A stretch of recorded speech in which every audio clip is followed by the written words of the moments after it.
All right, move over, kids. How are you today? Sorry, I think we're like 1 minute, 2 minutes late. I had a little bit of an issue, but it's all good now. But boy, I'll tell you what, kids are a blessing, but woo, they can give you a heart attack sometimes. All right, so anyways, a lot of things happened right away. If you look at my thumbnail on the podcast. Hello, Extra Gaming First Plays. If you look at the thumbnail, you see us talking about a Switch Mini and a Switch Pro. And that seems to be just like a whirlwind of news from this week. Now, that's a rumor. There are rumors. I don't talk spoilers. Like, for instance, I don't know it, but if somehow I knew the second downloadable player on Smash Brothers, I wouldn't talk about that. But I feel rumors are kind of fair game. There's a gray area, like, is Steve from Minecraft rumored in Smash Brothers? That's like a gray area, but we're not dealing with gray areas today because it seems like this is just a rumor that seems to be gaining a lot of traction.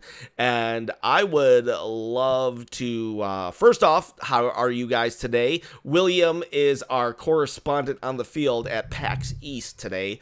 I asked him to send us some updates, but he's on crutches, so who knows?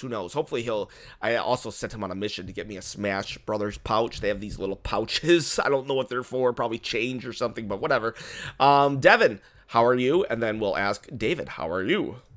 I've been doing pretty good. Just a long work week, and I was looking forward to get back on the show because I got mandated at work last week to come in for a double shift, which did not help. Yeah, you missed it. We had a guest as well. David was so kind to bring. I'm forgetting her name right now, but I remember her. Who? Shannon. She was really cool, and she has a web comic. I Am a Retired Witch, and it's like this. It's this like person. The person's only 28. You know, when I think retired, I'm like, okay, 65. I guess in this day and age, 80. I don't know, but it was just like, I guess this witch quit being a witch, and then now she's a witch. But David, how are you? Good, man. Just trying to wake up without coffee. That's really hard to do. You know how that goes. Oh no. Uh-oh, Mama Castillo, I think we need a guest appearance. It's funny, every time you walk away or do something, she like pops up. Oh, really? Really? You notice that? It's been like 2-3 times already. Yeah, I'm about to walk away for like 5 minutes too, so we'll see. It's your time. Hurry up. Does she like actually pop in her head, or do we just see like the hand? She comes in and she waves. And oh man, I don't know. Will I go back and watch the episodes now, or will I just keep the mystery alive? I don't know. With our first question, then that's something I want everybody to know, that ask us questions. We are very like, let's answer questions. First off, did you see the link I left in the comments of the Friday Night Smash video? No, I did not. EPS 5000, I apologize. So feel free to say it here. And have you seen The Order on Netflix? It's pretty good. What's The Order? I don't know. Anybody?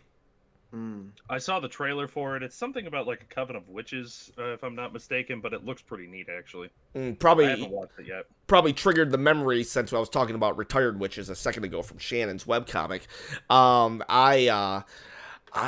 What's the one? Umbrella Academy. That is the one that I'm really digging on. I finished that. That was really cool. Yeah, it was really good. I'm a stickler when it comes to time travel, and they've done it right so far, but I fear they're going to do it wrong in the next season. Umbrella Company, I don't know what kind of rating that is, so don't like, well, that's a PG show, so anything Ken recommends must be PG. No, that's not true. This is a PG show, but things I recommend might not necessarily be PG, everybody out there, so do your homework before you let the kiddos watch it. So anyways, what would you guys, I want you to tell me, what do you think, should we have about the Switch Pro, the Switch Mini? Can you guys, like, dominate that conversation a minute while I walk away? Yeah. Okay. Definitely. Now, David, I don't know if you heard anything about these things, but I was hearing that they were going to take like things like the vibration and the HD rumble out of the JoyCons to try to save money. I feel like that would be a waste, honestly, because unless I'm wrong, no real games use it except for 1-2 Switch. It, Yeah, yeah. I'm trying to think. Did my did my Joy-Cons rumble when I was playing Breath of the Wild? Actually, well, yeah, I mean, obviously the vibration is there, but the whole HD rumble aspect of like you remember when 1-2 Switch came out, it yeah. was almost everybody was saying was basically like a tech demo Oh because you could yeah. like feel the marbles rolling back and forth and yada yada. Oh yeah, yeah, I yeah. feel like that was such an underused feature that, and now if they're gonna dump it, that it's just like they didn't even give it a chance, in my opinion. Yeah, maybe they're getting rid of it only for the Switch Mini. Maybe. But for the Pro, they'll keep it because that's going to be like the bells and whistles model. True. Now I'm wondering if the Switch Mini thing is going to have like integrated Joy-Cons, like it's all one unit, kind of like how the Wii U controller was. The Switch Mini, I'm thinking it's going to be like one form factor, just like one body, because they're saying it's going to be like targeted towards kids that like were into the 3DS. Yeah, I feel like it's going to be go pretty well because of that. I'm all about the Pro though. I'm really excited to see what the Pro's about because the Pro has like a brand new dock that has like Ethernet, maybe an optical port or something like that. Yeah, I'm do you know definitely any information about that? I'm only just hearing about these. just kind of surface stuff. Just like better resolution. The processing is going to be a little bit more beefed up. And then some games will run better on them. Hmm. I'm excited for that. If they bundle that up from the beginning, I might just cave and buy that. Yeah, I'm thinking about it too because I actually have an extra Switch, like I think I told you that I got on Mercari, so I'm probably going to sell that to get the money to buy a Switch Pro. Yeah. Did, um, did you ever get your Diablo one? yeah, I have that one too. I ended up tracking it down somewhere in Philadelphia, Pennsylvania. I just looked at, like I was saying, I was on Mercari, so I was trying to buy one. The guy sent it to me in the just absolutely horrendous condition. I sent the garbage back to him. I looked it up on Google, and for some reason, the tracker on GameStop's website said there was one in Philadelphia. So I clicked on it. They told me they had it. I immediately the next day went down and grabbed it. It was still there. I was surprised. How far are you from Philly though? An hour and 30 minutes. So you bit the bullet and drove down there? Yeah. Wow, that's dedication, man. I'm sure you made sure that they like held it for you though, right? Oh yeah, I did. You're I like, was, dude, I'm an hour and a half away. You better hold on to this thing. yeah, definitely. Yeah, that's like when Katamari Damacy was that whole thing was going on. There was one like probably an hour and a half away too, and I was like, I don't know if I'm gonna drive that far to get Katamari Damacy, but I'm glad that was it you or William that I sent sent me. it to you. Yeah, so always clutch for me, man. Appreciate Yeah. it. So Now my question is back on the Switch Pro thing. Do you think, like they did with the 3DS XL and the new 3DS, actually, no, it's just the new 3DS, if there's going to be specific Switch games for it? well, okay, like kind of like Like the new like 3D, like Xenoblade was? Xenoblade, like Yeah. Xenoblade. Oof. I'm thinking yes, because if they're going to beef up any sort of processing power or like resolution and stuff like that, I think they're definitely going to have something. Yeah, like maybe they'll release Monster Hunter World exclusively on that, but not on the normal Switch. I could see that happening. Oh man, but Now, it's so tough. Yeah, go ahead. EPS was saying if the Switch Mini is true, I might pick it up if the price is right. I'm thinking of getting a second Switch for the purposes of Pokemon trading, and wish I could join, but I'm pretty sure Ken hasn't made his decision yet. Not really sure what that's about. Okay. Oh, last night Extra Gaming First Plays was thinking about joining the podcast for a bit, and then Ken was kind of, I don't know if they decided or not, but I was playing Smash with them, and that was the conversation that I was hearing throughout the night. So Okay. yeah, but hey, it'd be cool if you joined us. I don't know if I don't know what Ken's up to though,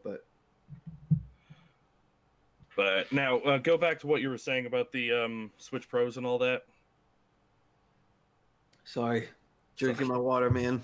I had to do the same thing. This week, man, you can see my brisket T-shirt. Yeah.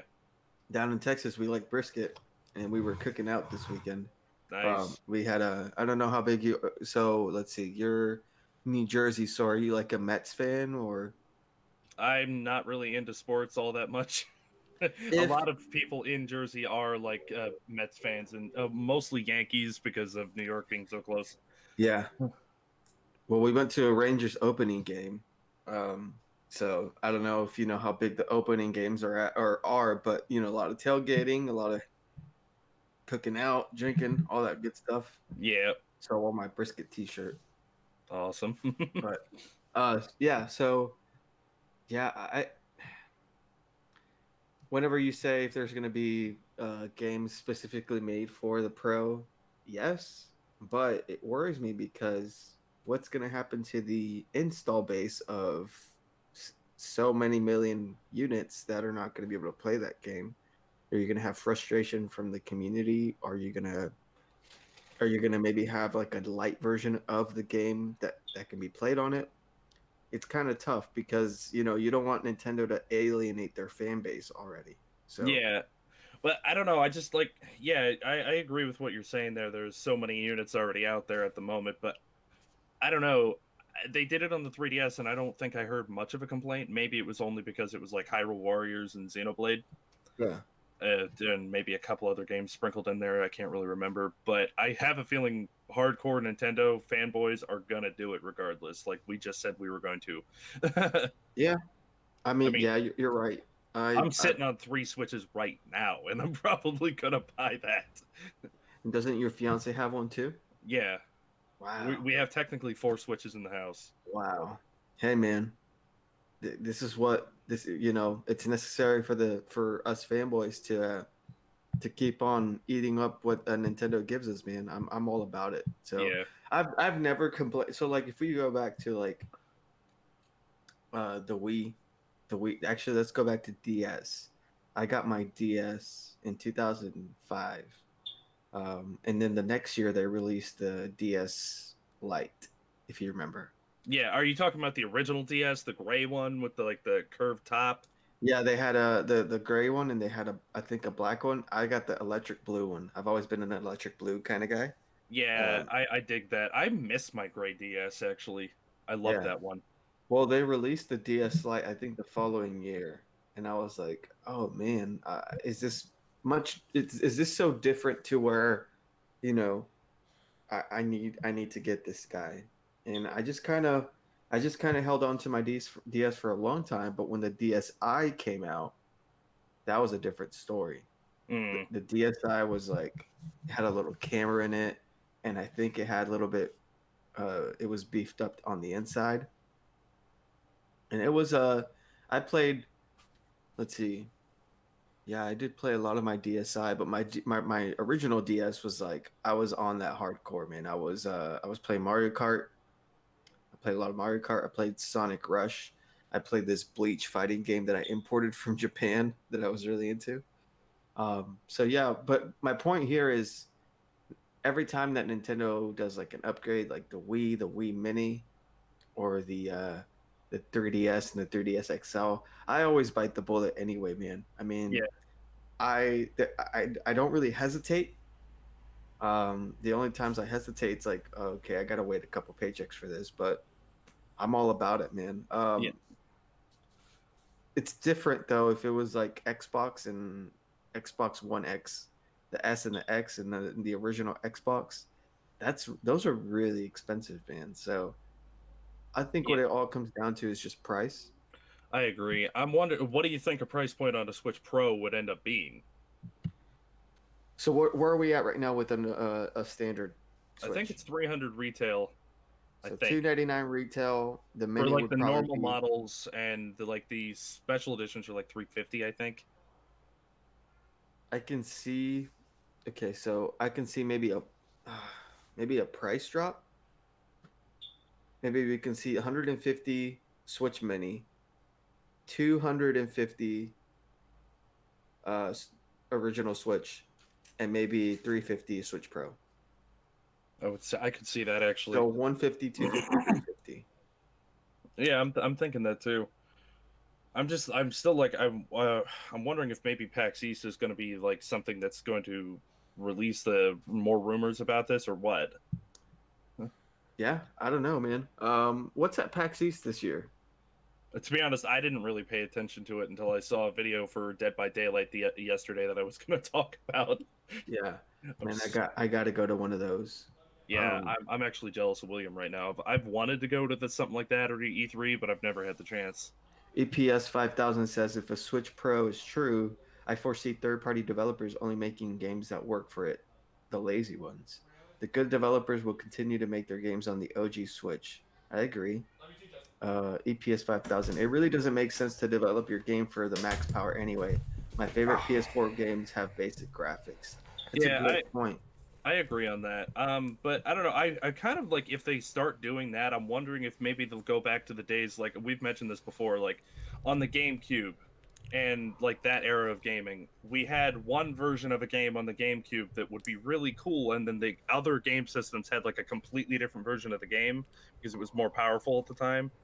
I think that would be cool to have again, just like a Nintendo specific version of the game that was just better in some cases. Mm-hmm. That would be pretty awesome. They did that with Star Wars all the time. Yeah. And I'll tell you what, I really like the Star Wars games on GameCube. There's Rogue Squadron 1, Rogue Squadron 2.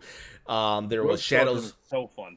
Shadows of the Empire on N64. I mean, maybe I'm looking at that game with, you know, Christmas eyes because I got it on Christmas, but it was awesome, and I was not a big fan of those type of games even.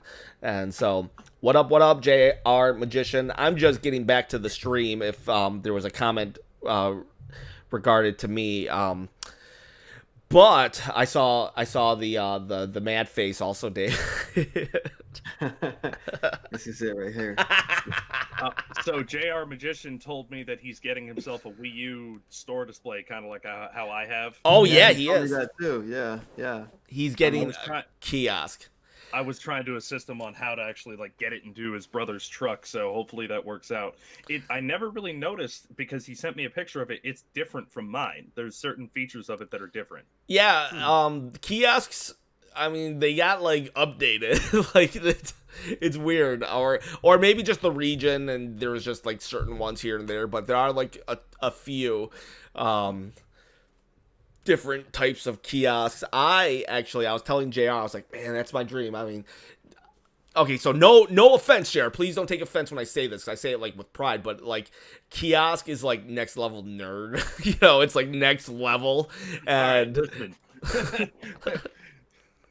No, I'm like all for it though. I want it. I want one. I would have like a room full of kiosks if I could. It's like if you were a Boy Scout, like a kiosk would be like your Eagle Scout badge. You know, you just like you're above all the others. Yeah. We're talking about nerds, and it reminds me of what you said last night, Ken, where you're like, you know what? All of us are nerds, but except David. I don't really think he's a nerd. Oh yeah, I did say.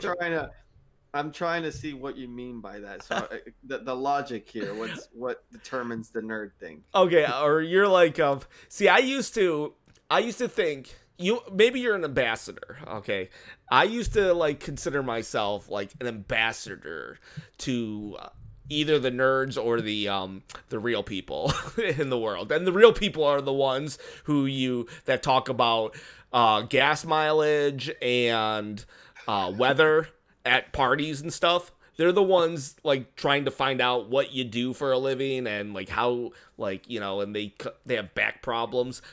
I mean, those are the real people in the world, and you don't want to cross over too much into that world, people. Trust me. Anyways, I used to consider myself an ambassador because I could kind of walk both worlds. I definitely did not like the world of gas mileage, and I would try to always bring those people out of their responsibility haze into like my just fantasy worlds of video games or wrestling or whatever, something at least. Or I would fake a baseball talk with them at least. Like, talk to me about something. I don't care if you're getting 32 miles per gallon highway. I barely know what that means. I can't change my oil. All right. And I would I'd be like, but you know, if I had to, I would like go all the way back to their roots. Like, what games did you guys play when you were kids? And then like suddenly a spark of life would just happen in them or something. Anyway, so I always felt I could like walk the line. I might have crossed too far over onto the nerd side. I might not be an ambassador anymore. And I try to avoid people too anyways. I only try to talk to you guys. Too much. Huh? I relate to this way too much. Yeah. I at work, I can't talk to anybody. Everybody always like, oh, he's antisocial, because I don't relate to you people. yeah. But I would be able to see, but that's the thing. Instead of going totally antisocial, I would kind of head in. I'd be like, all right, this is my mission. Make this person like, yeah, he probably looks at me like I have the worthless life, but I'm just looking at him. I'm like, your life is boring. And so I would like have to. So David, I just wonder, like you just, I don't know, you know, I'm married, David. Don't think anything of this, but you're a good-looking guy. You know, you seem to be very friendly. You're like, I'm always talking to you, and you always have like these like stories of going to China and getting like, you know, they flip a button and then suddenly the whole room changes 007 style, and you know, you have your family. It's like you come from a nice family that all love each other and all this stuff. So I'm just wondering, I'm like, maybe he's not a full-blown nerd and he has nerd tendencies. You know, he's like the high school kid the football player who really just dreams of singing. And so he sings really well, but he can never really show that because everyone would like, he's the football, the star quarterback shouldn't be singing. You know, Glee season 1, the first 12 episodes. Yeah, I know what you mean. So you're kind of like, Hangover, the first one. I love that movie. You're telling me I'm like the Bradley Cooper of the group? Yeah. They're all they're all idiots, right? Yeah. But Bradley's like the one that's like GQ level or whatever. Yep. And, okay, but the real question is, who's Alan, dude? Who's the guy? Who's the guy who gets punched by Mike Tyson? Okay. I don't know. You kind of have some lone wolf tendencies, Devin. Come on. Sorry, Devin. You're losing a couple teeth, man. Dude. Okay. I'll say I'm the one that like I'm kind of like him too, though, in that like I'm oblivious, don't really care. I'm just like, what? You know, I put my foots in my mouth, I just don't know it. Like, so that means William's the one that gets drunk and gets stuck on a building. Yeah, I can see that because he's at PAX East. He's not here today. Yeah, okay. I could definitely see him the one just stuck on the building and just trying to figure out how to get down and not. That's horrible. Man. But random thing. I don't know if anybody else is looking at the chat. The guy Forbidden said, "Isn't the guy below the one who found the rare Wii U game? I saw him on Reddit." Is he talking about you, David? Were you on Reddit? Forbidden. Yeah, I guess so. On Reddit. Are you on Reddit? No. I have like a account that I just use to like look at certain things and maybe comment, but did somehow like your interview get posted out on Reddit? No. Forbidden. If you can link us to that post, that'd be awesome. Maybe I posted it on a game collecting group. Like I found the game, but I didn't really. Well, show either way, Forbidden. If you're talking about the dude who found the Lego Wii U Dr. Wu Target exclusive 3 years after the fact, then yes, that this would be him. I did an interview with him. You can like, if you scroll down to like the playlist, you can see it. There's also a guy recently who found a prototype of an NES game that was never released, so that's been making the rounds. It was a wrestling game. I also interviewed that guy too, so you can scroll down for that. So if you're talking about the game that was just found out in the wild, whatever, that's a wrestling game for the NES. But the fact that you said Wii U makes me think that maybe you are talking about David. David, show the Lego game for Forbidden. So there we go. So that is the one that is found. And if you see the Lego figure, that Dr. Wu right there, that is the importance of why this is. Now, nobody really knows why this was taken off the shelves, but it was, and it's probably because of copyright issues, because there's really no reason why it did get taken off the shelf. Not many of these exist. How many do we think the count is at? I think 4. Are we at 4? I think 4 or 5. I know. All of them that I know of have been opened, and I have the one that is sealed, which is I can't even. That's pretty amazing. But that's all I know is about 4 or 5. I think there's one unboxing online. One unboxing online. I know Russell Davey has one. Kyle Hunter. He's Wii U yard seller on YouTube. He has one as well that he actually got pretty lucky to on eBay. Okay. Ken, you know that story, right? Yes. Didn't he just like? He paid the kid like $200, and yeah, the kid wanted like 20, and then he went back and said, "Dude, I'll just give you 200." Very honorable thing to do. Yeah. Very honorable. I wouldn't have done it. Very honorable. I would have just like. Ken, are you saying you take candy from a kid, man? Well, I guess I wouldn't ask if it was a kid, so I wouldn't have to feel guilty. You know, I'm just. You know what I mean? Like, I'm gonna be honest with you guys here. You know, there's no point in. But I guess if I knew it was a kid, because that's the thing. I try to be very honest. Someone once told me, and this might be, they were like, "Ken, you're weird," and I'm like, "Okay." And they're like, and there's more to the story. I don't know. And I'm just like, "Oh, okay." And they're like, because you have morals, and yet you're willing to do more devious things than me. And I'm like, what? What do you mean by that? And I started thinking about it, maybe.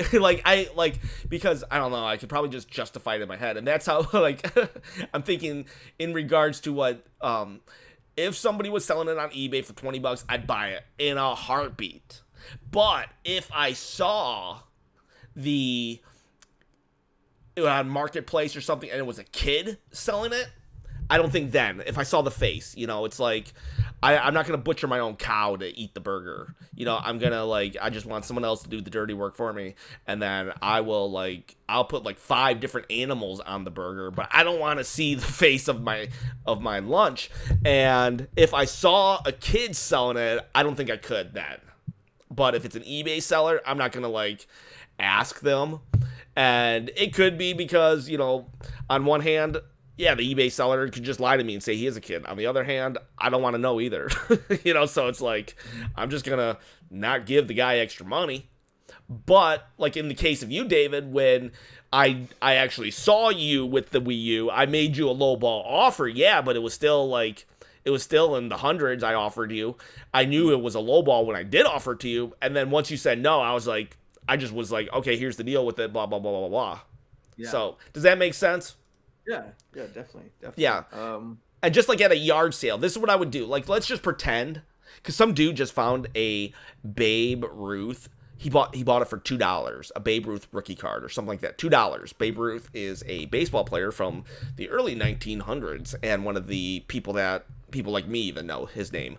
And if I was at a yard sale, I bought it for $2. This is what I would do. Personally, I would totally just say, yes, I'll buy this for $2. But then, because this dude's looking to make $4.5 million off this card. So I wouldn't tell the yard sale person, this is worth $4 million. You know why? Because then at the end of the day, they might give me $10,000. This is what I would do. I would buy the card for $2. If I didn't just die of a heart attack or soiled myself. And then, well, if I soiled myself, I'd tough it through and buy the thing still. They would probably give it to me just trying to get me out of there. But I would then go get it appraised, do all the stuff, sell it for $4.5 million. Then I would go back to the yard sale and give them, I would just split it 50-50 or something like that with them. Maybe 50-50 would be too much, but I would definitely give them $1 million or something. But I wouldn't tell them straight away because I would be afraid they wouldn't have the honesty or integrity to do the same thing. And in reality, they wouldn't have any obligation to, but it's almost kind of like I would feel a little jaded if someone got $4.5 million off something when I could have got it for $2 and I'm the one that told them the thing. You know what I mean? Does that sound kind of fair on my part? Realistic? Yeah. I can see that logic. What would you do? What would you do if you found a $2? If you found the, let's say, stadium events, because you bought your thing right out of Target, so you know, mindless corporation, who cares? You found stadium events at a whatchamajig, a garage sale. What would you do? Assuming that there's no other Nobody's people around, looking for it. backwoods, stadium events. I'm having like a 5-minute moment with the item kind of thing, just kind of like looking at it. Like, Yeah, they come to you. They got it listed for $10, and they come to you and they see that you're like, should I buy it? Should I buy it? But they think the other route. They're like, oh, we priced it too much. We'll give it to you for $5. Oh man, What do you do? the ethical route here. I've Let's be painfully honest. Be painfully honest. Yeah, I've come across this moment. You know, talking with collectors for 3 years now, 3.5, and if they're asking, if that's the asking price, if that's the price tag, and you give them the money, then no harm is done because you paid what the item costs. Exactly. Yep. You're not ripping them off technically. You're not lowballing them. You're not Nope. saying, can you actually go like $2? You know, that's something that's that's, I guess that's more of like a subjective thing. You know, it comes down to the person itself. You know, like I do know those collectors out there. Some of them are my friends that would go like, could you cut that in half? I'll meet you at $2. Yeah. Hey man, do you? These are the guys that also like would jump off out of a plane with no parachute kind of thing. But now me, I would say I would pay the asking price, but what I would probably also do is just say, hey, if you can give me like that, you know, a couple books over there, I'll give you $20 or something like that, just to feel better about it, to be honest. So you would buy just more stuff from them. Yeah. Okay. Just to feel like I'm not like that, you know, kind of like a scummy collector of any kind. If you want to say that, you know, scummy, I know some scummy collectors who would be like, you know, trying to still lowball them. But yeah, I would. The asking price is enough with me for sure. Okay. What about you, Devin? What would you do? Yeah. Someone says, same situation. Stadium events. And if you guys don't know, Stadium Events is another game that was pulled. It's pretty much the holy grail of the... there are certain games that, like World Championship events, like, there are only 20 of those exist, or 100 of those exist, and they don't really count, in my opinion, to need the full set of games. People would argue with that. That's fine to argue with it all day long, but those were special event carts made specifically. Stadium Events was a game that was produced. It made it to the shelves, and then Nintendo actually bought the rights so they could do it with their trackpad, and then all the games were pulled off the shelf, kind of like the Target Wii U game that we were talking about with David. So, Devin, you see a boxed edition for $10. They walk up to you, and then they say, you know what, you can have it for $5. What do you do? Yeah, I agree with what David and you were saying. I mean, if they're offering that, I would be paying exactly what they're offering, and I probably would say, here's an extra 10. I'll give you $20 for it, just to do it, and then I would probably do what you were saying, coming back to at least split some sort of earnings with it, Ken.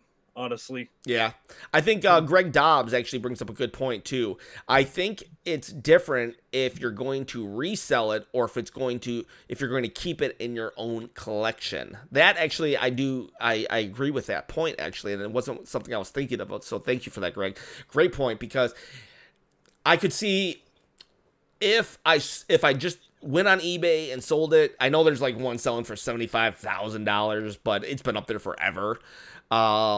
Eventually he will get that price though, as you know, all it takes is like one of us nerd collectors to make an app that sells like Angry Birds, and then boom, we have so much money at our disposal we can buy whatever we want. So if I sold it, let's say I sold it for 20,000, well, then I would go back. Now, I wouldn't split it 50-50 at that point because it's a different. If I had like $4 million, then I don't mind losing out on $1 million, you know? But if I make 20,000 off something, then I don't know, maybe I'd give them 2,000 or something like that. Go back. Or I would then then you run into the problem of this though. Would they feel bad then that they sold this thing? So it's almost like, do you let them know they had something in their hands that was so valuable? Then it's almost like, because I would think I would be a little, if I sold something that someone made $20,000 off of, I would almost feel like a dummy, you know? Now it's this weird dynamic of so much gray. There's a lot of gray in this one, I would say. So I don't know. My thing there is like anybody can go and put like this bottle up on eBay for $3,000. It doesn't mean somebody's going to actually pay that. You know what I'm saying? I mean, it's like we've talked about this before, where something's only worth something to a collector. Like you go to a businessman and say, like, well, I love the Wii U collection. It's worth a lot to me, but to this guy, it's worth nothing because they're just crappy video games. You know what I'm saying? I don't know it, but if somebody is going to not research on things that they have, that's true too. You know, I have an actual experience with this. That's a valid point too. But let's hear your experience. Yeah, a couple years ago, the Nextdoor app, if you guys are familiar with that, it's kind of like an OfferUp or whatever. Yeah, well, it's more of like a community outlet kind of app. Like, hey, there's a burning car down the street in our neighborhood, and you know you get an alert kind of thing. Okay. Kind of dramatic, but so I kind of put a post up there, like, hey, I'm looking for old video games. If your college kid has left for the semester and you're trying to clean up the clutter, that's how I worded the things. Nice. Just let me know, and I'll be happy to look at your stuff. And I got some offers, man, here and there. I've got a bunch of DS games and some GameCube games, but there was this one guy who was like, hey man, I've got a bunch of this stuff in my closet that I really don't play with anymore. You can come and check it out and make me an offer. And I was like, okay. So I went over and I checked it out, and dude, it was like a gold mine. This guy, he didn't know till he loved games back in the day, but he didn't really know about game collecting or anything. He just had a bunch because his work provided his team with video games so that they can, like, during breaks, they can kind of like hang out and do their thing, right? And this is back in like the late 90s. So he had a bunch of Dreamcast stuff. He had a bunch of GameCube stuff. He had some N64 stuff. And I looked at it and I said, hey man, how's like $250 sound? Because I did the math, and when I did the math, every game came out to like $5 a piece when we were splitting it up, because I was picking and choosing here and there. Wow, it was like 250 divided by 5. You got a lot of games. Yeah. It was like it's like over 25-30 games or something like that. So if I do the math right, it was around that ballpark. And he's like, yeah, sure. Wow, that's actually more than I was asking for. Go ahead, that's cool. And then that was round one. So round one was successfully in my house. Round two is when I took pictures. He let me take pictures, and I was like, hey man, I might come back. And he's like, sure. So round two, I'm looking at the pictures, and I'm like, okay, I missed Metroid Prime 2. Let me go get that back. I missed F-Zero. Let me go get that. So I'm making this list, and I was like, hey man, I sent him the list, and I was like, is it cool if I come back and get these games? And he's like, yeah, that's fine. By the way, I took time and I jumped on eBay, and these games are going for a lot more than what was paid here.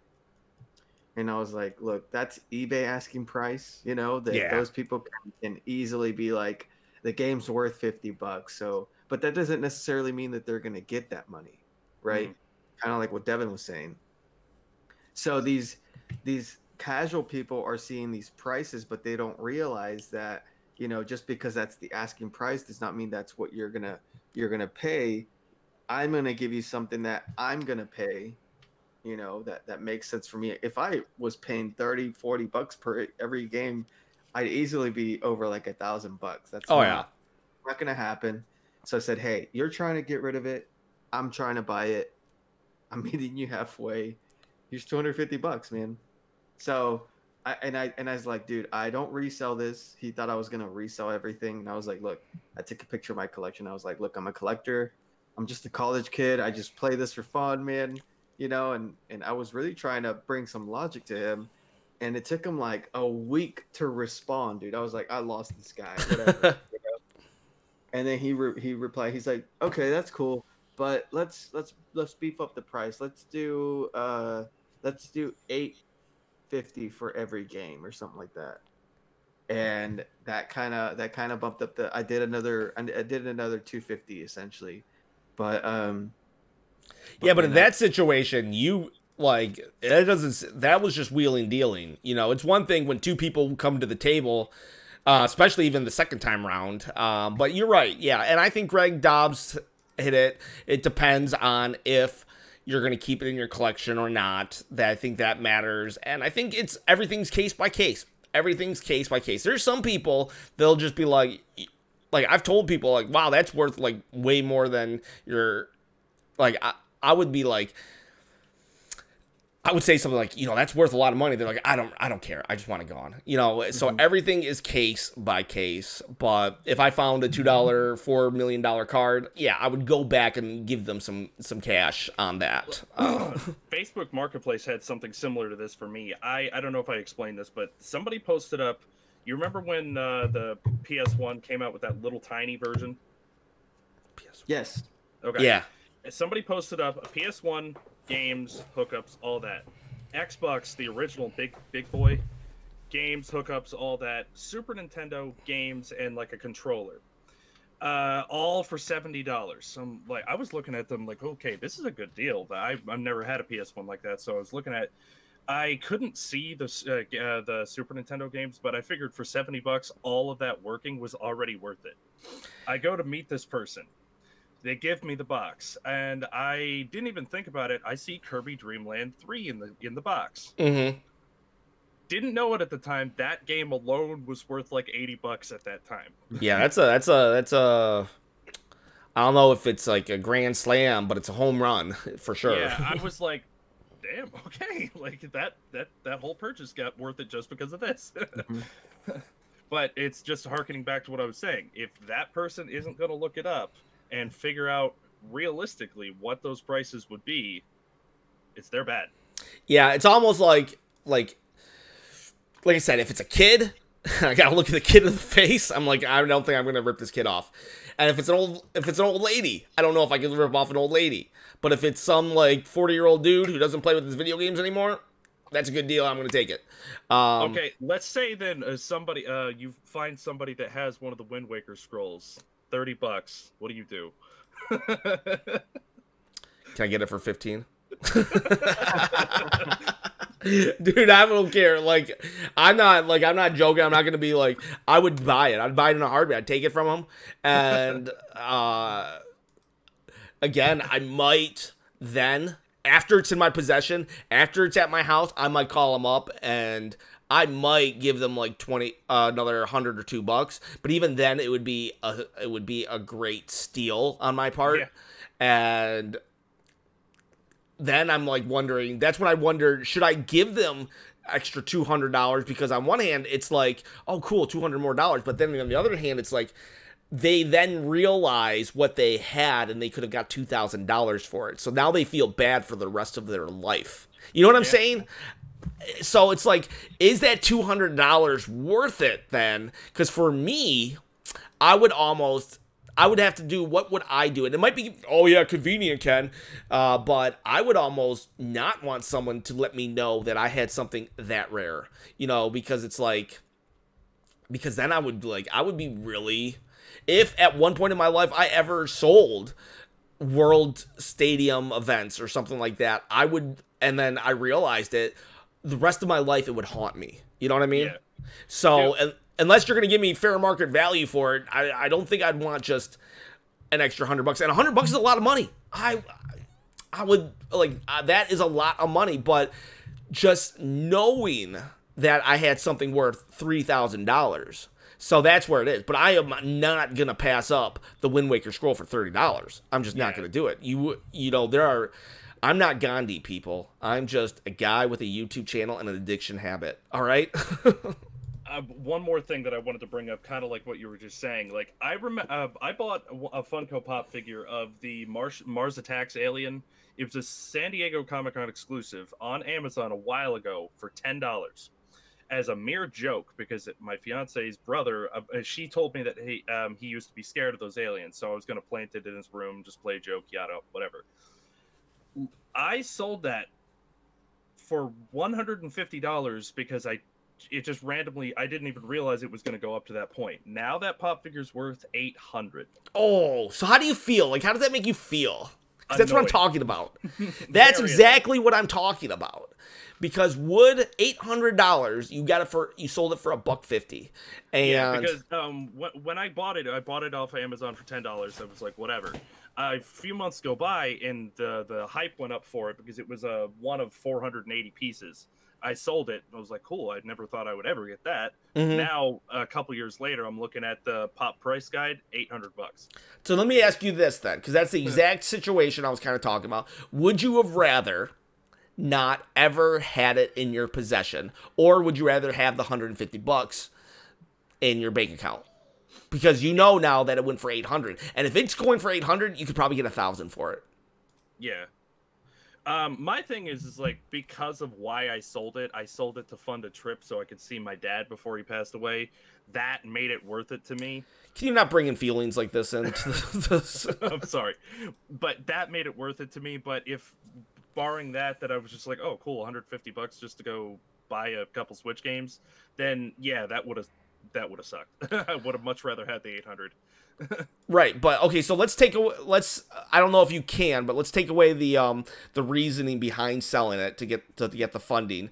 Let's just pretend it's just to get Switch games. Would you have rather never had it in your possession, knowing that it was an $800 piece, or just even such a rare piece? Because you might have, us collectors, we're dumb, like, oh, that is worth $2,000. Guess I'm keeping it, Yeah, at that point, I probably would have much rather not even had it, because right now I feel terrible about that. Yeah, exactly. And that's why I don't know if in the Wind Waker scroll scenario, would I go back and give them $200? So I'm telling you this, I'm not going to give them $500 unless I was making, like, if my YouTube channel was making, like, I'm not Metal Jesus here, right? If my YouTube channel is making me $1 million a year, I am not going to ever lowball or try to scam somebody. I'm not saying Metal Jesus scams, but I am not. I am making, since I've been monetized, I've made $11, people. So I'm not going to go and give someone $500 if they sold me a $30 scroll. But if I was Metal Jesus, yeah, I definitely would go give that person $500 after the fact. It all depends on where I'm at in life. Huh? He definitely has a charity set for him. Definitely. I mean, like, his fans will probably send him games just because they know he collects. You know what I mean? Yeah. So I think he has a leg up in that regard, and that's again, that's another morality thing. Yeah. Or, like, is he e-begging? Is he really genuine about the things that his fans sends him? That's definitely only he knows the answer to that. Yeah, exactly. Yeah. I've actually been wrestling with this recently in the e-begging realm or whatever, because this channel has a Patreon, and JR Magician, Nick Clayton, and Paul Cobb, and then a gentleman who likes me to hashtag Autism Awareness. They actually do it. And I had all these tiers and stuff, but I just went the other day and I just got rid of every tier. And I put, if you want to donate, I will just use that money to make this channel better. And that's it. That's it. I feel like, I don't know. I just don't know. I think it's gone too far and I don't want to be doing that. So like, I greatly appreciate everybody who the 4 people who are being patrons, but I just don't want anybody to ever feel like, oh, you have to become a super chat or whatever it's called for us to answer your question. You know, I just don't. I don't know. So it's either gonna, it'll either happen or it won't. I'm gonna do this no matter what. And but on the same token, I get it. I don't know. It's just weird. It's just weird to me. And because this stuff does cost money, and there's a lot of time and effort I put into it. But on the same token, it's like, I don't know. Hopefully, I'll just make the YouTube revenue, and that'll be that. But you're just a nice guy, Ken. Yeah. So so that's how it is. And yeah, I've been reading the chat, by the way. Speaking of the chat, I wanted to go back up. What was it? Oh, there's Veronica David. Hi. Did you get your coffee, by the way? I got some chocolate milk. Was she you? Was she in here? I didn't get a. No, I didn't see it. That was my sister. Was very nice to run. Oh, okay. I wanted the wave. Aspect would be fun if it was a huge focus. Funny because if I always kind of thought the e-begging aspect would be fun if it was a huge focus of the channel. Wait, it would be fun? Like, guys, please send me money. That's yeah. So I don't know. It would all depend on how much I was making off of YouTube, what I would go back and give somebody for a $30 Wind Waker scroll. But no matter what, I will buy that Wind Waker scroll.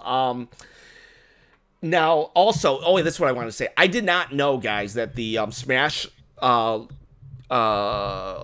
arena was still open after I let it go. Every Friday night, guys, if you don't know, every Friday night I have a Smash Brothers stream. It's at 8:30 p.m. Eastern Standard Time. It usually runs to 9:30 p.m. Eastern Standard Time. Yesterday it was 9:15. And I guess I left the thing on. So if you guys actually, I didn't know I did. If you guys want me to continue doing that, I will, though. I won't play with you guys at that point, but I'll leave the stadium open. And I can do that for an extra half an hour or whatever. So let me know if that's something you guys want. I did not know. Had I known, I wouldn't have just shut it off randomly because I tucked my kids in, I came back, and I was like, oh, I left my Switch on, and then I just turned it off. So I didn't know. I probably destroyed the best winning streak of somebody. Speaking of winning streaks, you were on a winning streak last night, David. Oh man, actually, my face should be seriously, you were I made a bet with David that the reason. Okay, so I made a bet with David that I purposely was winning game after game without Ken realizing, so that when I had 5 games, all of a sudden I'd be like, "Right, Ken, that belt, it's mine," because he told me a few episodes ago. Hang on a second. That comment. No. The last comment, get rid of it. How do I get rid of this last comment? Crap. That is not appropriate. You are worthless. Stop talking right now. You are not a human being that I want to talk about. I think you need to get your priorities straight. You know what? Really think hard about your life choices right now because you need... you guys talk. I need to figure out how to ban this person from my chat. Okay. So everybody, do not engage this person. They are a troll, and they're fed by us engaging them. Keep talking. Pretend nothing's happening. Okay. So, don't talk about Smash Brothers last night. Talk about Red Dead Redemption on the Switch. Yeah. If Red Dead Redemption comes out, that is going to be a fun game. I'm wondering how well it's going to run. Oh man. If they can get that, I mean, I want to know what their specs are going to be, or the specs for the Pro is going to be, because if it really is a beefcake, then we can get we can get Devil May Cry on the Switch. We can get, I mean, just imagine all the Capcom games that run on the RE engine, like RE7, RE2, Monster Hunter World, etc. That's something else, man. You know what I mean? Now, if the rumors of the Switch Pro are actually going to come out, and then rumors of Red Dead coming out for the Switch, that might actually add to it being real. Hopefully. Yeah. I would love to see Monster Hunter World on the Switch because that would be really neat. I was debating, wrong word, on buying Generations, but I didn't really like the 3DS games all that much, to be honest. 3DS games? Yeah, but the Monster Hunter games, when I played Monster Hunter World for the first time, I thought it was cool, but I didn't have a lot of people to play with, so I eventually just kind of lost interest and got bored. The 3DS games, I don't know why, I just didn't get into them as much as most people did. Yeah. The 3DS games, Yeah. I don't know why. So the reason why I didn't get into the 3DS as much is because when it first came out, I bought one, and it had Ocarina of Time and a couple other games, and I was loving it. Mm-hmm. But we went on a California trip, and our stuff got stolen. Guys, let me interrupt real quick. Okay, so this is the first time something like this has happened. I have not banned you yet. I'm not going to repeat your name. The troll that is here, I want you to know that what you're saying is, I don't know why you feel that way, but I really think that you need to get some help.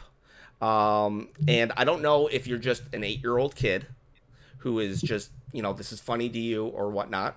I get it. We live in a PC culture, and a lot of times I think that, it takes it too far. However, I do want to say this. If you do really feel this way, I definitely don't agree with your opinions. And I feel that you should try to open your eyes just a lot more, because your opinions are definitely wrong. And I know, oh, well, it's my opinion and I can have whatever opinion I want. But no, every human being is worth something. And we are, you know what? There are higher powers in the world that just want us all to hate each other. You know why? Because if we hate each other, then we can't really see what the world is, the potential that we have. And then only select few people can. And they pit us against each other. And you need to wake up, my friend, and I'm banning you from this. I am banning you from this channel and everything, but I want you to know that you can turn your life around right now. Use this as an opportunity. Try not to laugh it off and like, oh, ha, ha, ha. Use this as an opportunity to reflect upon your life. I hope one day you will come back to this channel and apologize for your name and all the things you say, and I will accept that apology. But right now, my friend, I do not want you anywhere near this channel. So please reflect upon your life choices, and this is all the attention you're getting from me. And we're going to go right back into it like you didn't exist, because your ideals, they shouldn't exist. All right, keep talking, guys. I'm going to ban this person right now. On a side note, I reported the guy like every single comment, but thank you for doing that. Anyway, David, go ahead. Yeah, so my 3DS got stolen, and I was really burned by that because I was like halfway through Ocarina of Time remake. Ooh. And it was my first time playing it since the 64 version, and I had some games set in mind. I was gonna get MGS Metal Gear Solid 3 for the 3DS, and I was gonna get Kid Icarus, which I never had the chance to play. And so I was burned for a long time, probably all the way up until Smash came out on the 3DS. Wow. So that's like 3 years. And so I missed out on a lot of games, but you win some, you lose some, and I mean, I have a bunch now. I just, I really want to go back and play the Pokemon games on there. Yeah. It's back in that, like, I treat my 3DS and my Switch and stuff like that was like gold, so they never leave my sight if I have them with me. So, especially because my original 3DS that I had was the Smash Bros. One that had that cool like scene of all of them like charging forward, if you know what I'm saying. That one, yeah. I had the red one. I inevitably ended up selling it because I was going to get the 3DS XL or the new 3DS, whenever that was, and I got the Majora's Mask one when that first came out. I still have that one sealed and set aside, and now I'm using the Metroid one that they came out with the red on the front and the yellow on the back. Oh yeah. I like that one a lot. Yeah, that looks really cool. But now here's another thing. While Ken's still busy, I wanted to bring up: have you played Dead by Daylight? No. Well, it's kind of like when Ken brought it up on his nightly news thing yesterday, I think it was. It's kind of like that Friday the 13th game. You play as either a killer or a survivor, and the survivor tries to get away from the killer and escape. The killer is trying to kill all the survivors, obviously. One of my favorite movie franchises like ever made is Evil Dead. They're adding Ash Williams in as a survivor, and I'm so excited for that. That's pretty cool, man. Dead by Daylight, yeah. Isn't that the one that let's see, it's coming to the Switch too. Is it really? Oh, yeah, that's what I saw in the last direct, right? Yeah, Dead by Daylight is coming to the Switch. I hope Ash Williams will be in that version too, but it's definitely coming. I can't wait for that. That's awesome, dude. Who makes that game? I don't know. I would have to look that up, honestly. But they have a lot of DLC stuff in there already. Like you can play as Freddy Krueger. I'm pretty sure Jason's part of it. That's what I saw. Yeah, I was gonna say there's other big notable figures in the game. Yeah, Jason, Freddy Krueger. I'm pretty sure Michael Myers is in there. The Pigman from Saw is in there. It's a cool game. It's fun. It's a little clunky in a way, but it does it gets the point across. It's fun. Do you guys know how to ban somebody? Like, I put the person in timeout, but I'm not finding how I can just, like, keep them from the channel. Unfortunately, no. I would have to look that up later. Just keep talking. That's why I was reporting everything that the... Just keep doing that. I think he might be gone even, but just keep doing it. You guys keep talking. YouTube clearly already got a hold of it because it says messages deleted, so the reports worked. Okay. I'm going to just keep trying because I don't like this guy. Keep going. You. Anyway, so David, did you have anything else on that? No, I just saw Greg Dobbs comment on just grabbed a white Mario new 3DS. So there's a story about these Mario new 3DSs. Are you talking about the one that came out with during Black Friday, Greg? Where there was a black and a white one? Yep. And I grabbed two of them. I grabbed the one black and one white, and I was on it, dude. Well, they were $100 at the time. I was tempted to do it too, and I didn't realize they were going to sell out so quick. I was actually out that day, and I never bought one. I got it because it was the first time that it was released in the U.S. because in Japan they were super popular. The ones where you can change the faceplates too. Yeah, there was a couple versions that came out here. There was a Pokemon one, that one, and a few other ones. I actually wanted it, but the faceplates were so few and far between here. And it's the perfect size too, and it had that second stick on it too. So yeah, I've always wanted that one for sure. But I got two copies, and I need to get some new faceplates for it. Yeah. There's some Kirby ones that I can buy, which are. Dude, I was in New York City a little while ago, and I saw some of the Kirby faceplates that were straight from Japan too. I think I actually sent pictures to you last time. It was only last year around my birthday, or at least I think that I did, because I remember mentioning it to my fiance here that I was like, oh yeah, my friend David loves Kirby. I don't remember, man, but I'll have to dig through the pictures or something. But right now, I'm just going on like favorite versions of the new the 2DS and 3DS, I absolutely adore this one. I don't know if you got the chance to pick this guy up. I did not. I love that Hylian shield. Oh, dude. I have, let me see what I got over here. I'm so glad that I picked this one up. This is showcase hour right now. It's just, this one is just so pretty because it's got like the edges of like the Triforce. It's not just paint is what I'm saying. I think it's really cool. I made sure I got this on Black Friday. I ended up buying that and then returning it because I don't know, I just didn't like the idea of the 2DS. I should have kept it. I'm actually tempted to go buy the one with Super Mario Maker because I like that yellow and orange, or I think it's orange coloration on it. Yeah, I got a... Let's see. I would love to have the black one. I had the what's it called? Fire Emblem Fates, I think it was 3DS. The one, it was white and black. Mm-hmm. I ended up trading that so I can get another 3DS, and I think isn't that pricey now? Oh yeah, it's another one of those things that I had and should have kept. I'm sorry, man. That sucks. Dude, I that happens to me a lot. That's why things like this, I'm not gonna lose because it's sold out now. Obviously, I'm pretty sure Ken has one too.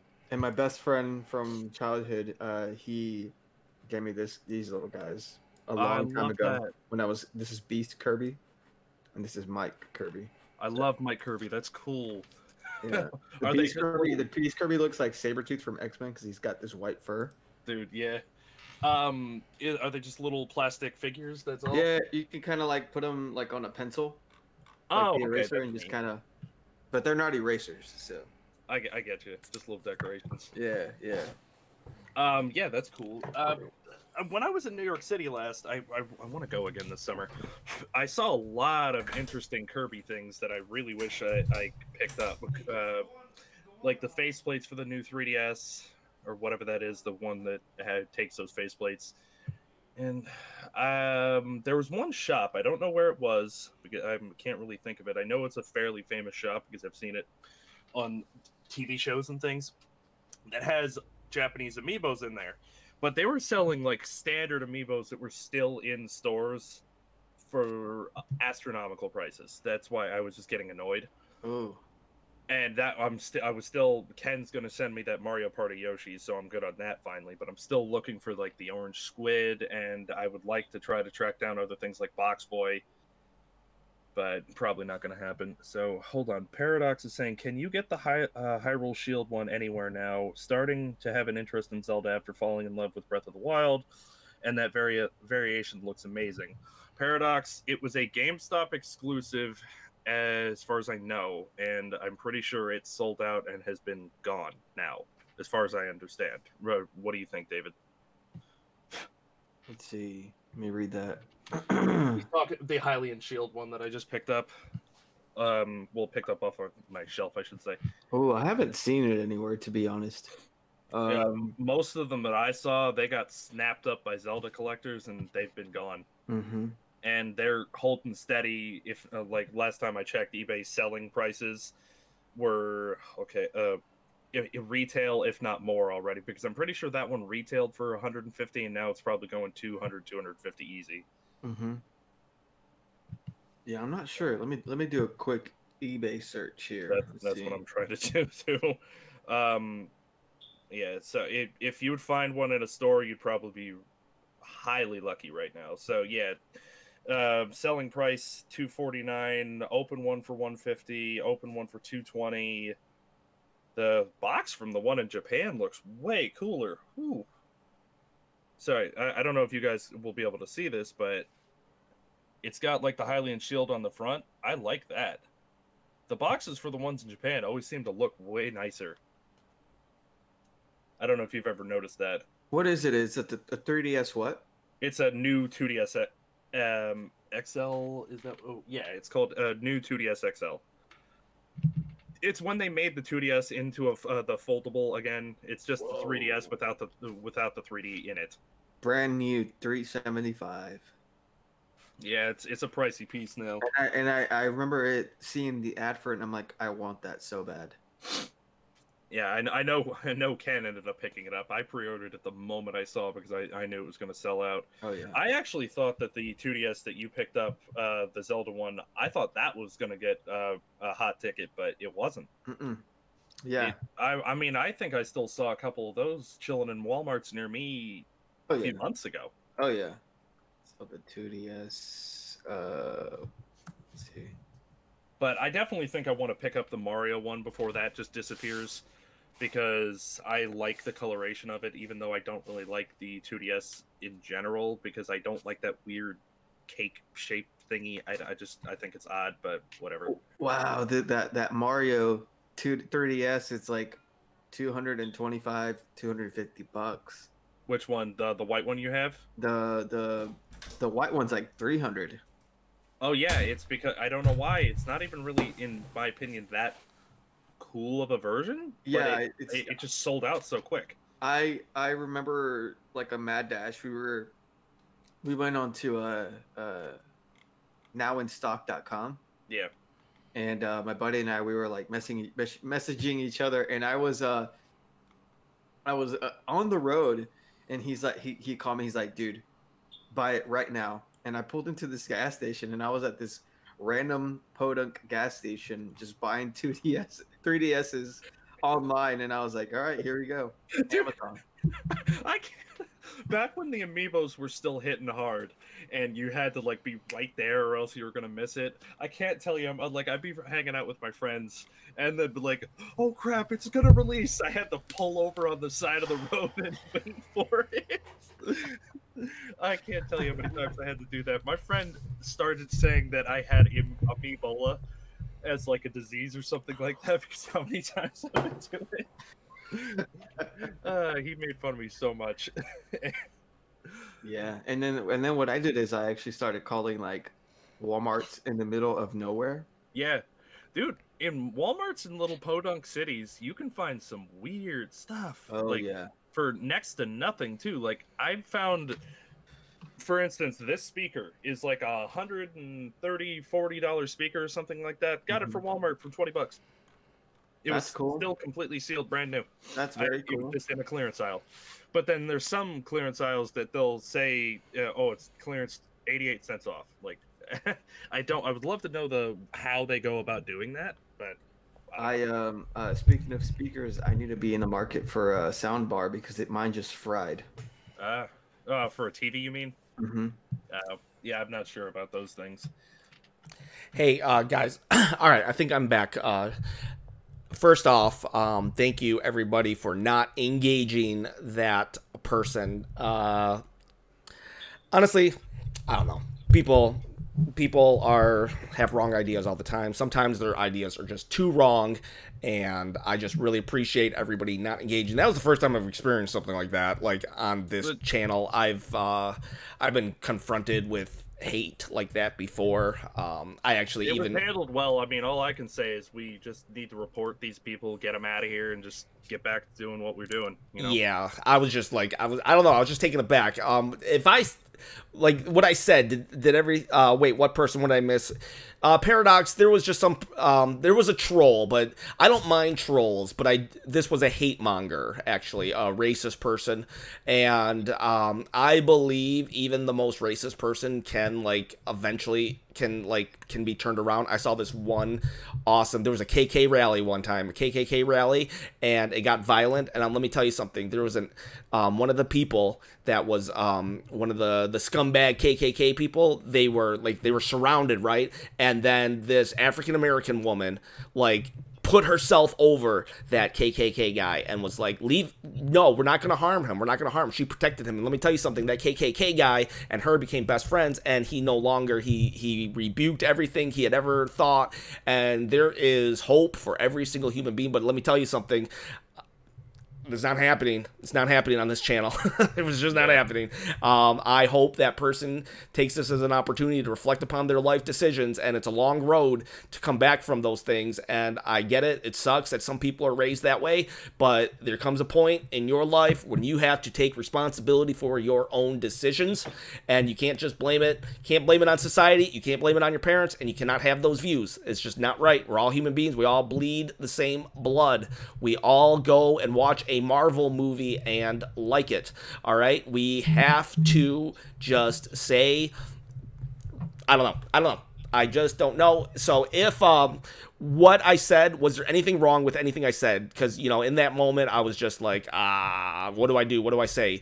Do you guys have any problems with anything I said? Because I want to address this and I want to move on. No, dude, you handled it well. Just like you said, you addressed it, move on, done. I mean, nothing was wrong. I totally agree. And if they, again, just like anybody would say, if they're allowed to their opinion, you're allowed to yours. Yeah, well, it's done. Yeah, they're definitely not allowed to that opinion. On this channel, I don't even know why you shouldn't even be allowed to that opinion in life. You know, we all bleed red, people, and so anyways, let's get back into it. I will try to figure out, I'm probably going to have to assign some moderators, though, for the future, because you know what? As we get bigger, as this channel gets bigger, there's going to be more problems like that. So let's just move on for right now. If you want to be a moderator, let me know. Yeah. Now, we were talking about 2DSs and things like that in different versions. You have this, right? Yeah. Okay. I was just looking on eBay because Paradox was asking if this one showed up anymore, like where it would be. I'm pretty sure it was a GameStop exclusive, right? Here in America. I'm pretty sure it was. Yes, yes, it was. Now, I was looking up on eBay. I've noticed this about, for some reason, Japanese and I guess sometimes European countries, they get different versions of the boxes. The box for Japan looks really cool. Whoa. And look at the artwork for the back. Whoa. I think you actually have a poster with that on it, Ken. Yeah, I do. That poster seems to be like one of the main selling posters of Ocarina of Time. I just thought that was neat. Like, I like the artwork and what we got here, but that looks really good. That is really... I bought that in a heartbeat. That is really... I like... Yeah, I just... Both are really good artworks, to tell you the truth. I like seeing the actual 2DS or whatever it is, but... Oh, this console is beautiful. Like, I am so glad I bought this just because of the Hylian Shield and the way it's designed. I love it. You want to know what one of my favorite Japanese boxes is? This will be for you, David. Smash Brothers 64. It is so weird and different. It just stands out to me. Like, I don't generally, like, unless it's like a super good deal, go across either ponds to get something that I have the American version of. But that is one that I actually do want. I wish I had a picture of it, but it's just so cool. It's almost like a comic strip. Do you know what I'm talking about, David? Yes, I do. You're saying Smash 64? Smash 64. Yep. I'll see if I can pull up a picture of it. What was I gonna say? So I needed to talk about last night, actually, David. The Smash Brothers. We were talking. Tell me what. Oh wait, let me get to David. Not David. So yeah, look at this. It's just Devin. It's just like a cartoon strip. It's like a comic book page. And it's just weird. It's not the best quality picture you're seeing here, guys, but you get the idea. Plus, just Google Japanese N64 Smash Brothers. So, anyways, David, what was your master plan last night when you came into the Friday night Smash Brothers? I was like, okay, if I can get 5 quick wins without Ken noticing and getting everybody to dog on me, then I can secure this win. And I was at 3 wins and I was about to secure a 4th one. And that's when he's like, hold on. How many games has David won tonight? Has he lost? Well, at first you said, has he lost? Because you thought the bet was I have to go undefeated all night, which is really hard to do. But then in my head, I remember you said 5 in a row, you get the belt. Yeah. And I was like, because if you were to be like, whoa, I don't remember the where he started, where it ended, you can always check the tape, but exactly. I want that. I was gonna get that belt, man. Yeah, so this is what happened a long time ago. It was like the second or third time. There was this guy, his name was Drop the Nug, and he came and he just was like, I think he was undefeated or he lost one time, but he just like mopped the floor with everybody. And he came back even one other time. But after that, though, he's only been on twice. And so Drop the Nug, I know you said you're a subscriber. So if you are listening, your legend just grows with Smash Brothers Friday night. Anyway, so I said, whoever can be on this. At first, I did say it was undefeated. But then I was like, I remember David... I was like, oh my gosh, I might have said 5. I couldn't remember, but I knew I said it on camera, so I was like, man, there's proof. No matter what, there's proof, so it has to be 5. And so, yeah, you were like winning, and then I realized, I was like, oh my gosh. What number is that? So I did start panicking. You guys watch it. I was like, oh, where's he at? Paradox, what's he doing? Where's he at? And then I did. I started like... I did start sticking the dogs on him, and I started smack talking. I think it was Extra Plays or Paradox. One of those 2 guys were the ones that definitely killed my win streak. So Paradox. I was playing Piranha Plant, so I was doing something new. I was trying Piranha Plant all night long, and then I was like, oh no, you were at 3 up. You were 3 up, and I had to switch my character, and when I switched the character, I can't see what's happening inside, and so I'm getting updates from EPS. He's like, oh, I'm out. I'm like, oh no. And then Extra Games is like, he's gonna win. I'm like, no, Extra Games, he's not gonna win. It's just you and Paradox.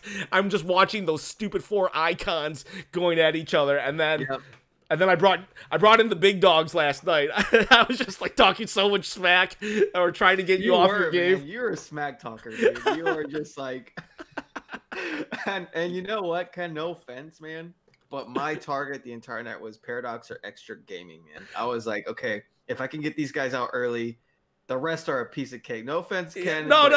When you were Piranha Plant, not Peach, but when you were Piranha Plant, I was like, get this annoying plant out of the way, dude. He is just in the way right now. I am taking off next Friday, and I want to play, dude. I keep missing this. Oh, dude, Devin, it gets really intense, man. Oh my gosh! I only set out one game because I actually got 4th place on my last streak, and I was like, okay, that's it for the night. I was sweating, dude. I had to turn on this fan, and I got really hungry. When I get like nervous and worked up, I'd get really hungry, man. And I was like, you know what? I'm gonna go get some Chipotle after this, man. Dude. Yeah. So that was hilarious though. Yeah, Paradox, I have to agree, man. My heart was racing when you and I were going at it, and Paradox has been playing. I think his main is DDD. Mine, I just picked him up, but I don't know why I didn't pick him up sooner. I played him a lot in Brawl though, when he used to have this crazy chain grab. It was like an infinite. You can grab him, smack him, until you racked up like 200%. It's pretty crazy. So let me ask you, when I was doing that, when I was like, I was going, like, what were you thinking when I was like, because I was out. So when I was out, I could just focus on the smack talk because I wish I was a better player only because I'm so good at smack talk. Like that wasn't even like, I know. Yeah. That wasn't even like my best night. Before you notice my streak, I'm just really quiet. Like, okay, 2 more wins. Let me do it before he notices. And he doesn't tell his viewers he doesn't sick his viewers on me. And then I hear him go, hold on. How many games has David won tonight? And I'm like, crap, let me just close this one out real quick. You're devious. You are devious. That's great. Yeah, I'm totally taking off this Friday and I'm playing. It made it more fun. I thought it made it more fun though. Where you have how are you guys doing the actual chat? Is it specifically through the YouTube chat? Yeah, it's basically just it's just me. You only see me, and then you see everybody on Smash playing, or whoever's playing. You see that, and but then everybody just chats on the inside. We have to make it to where we can stream though, Ken. We can get our faces on there and talk amongst ourselves.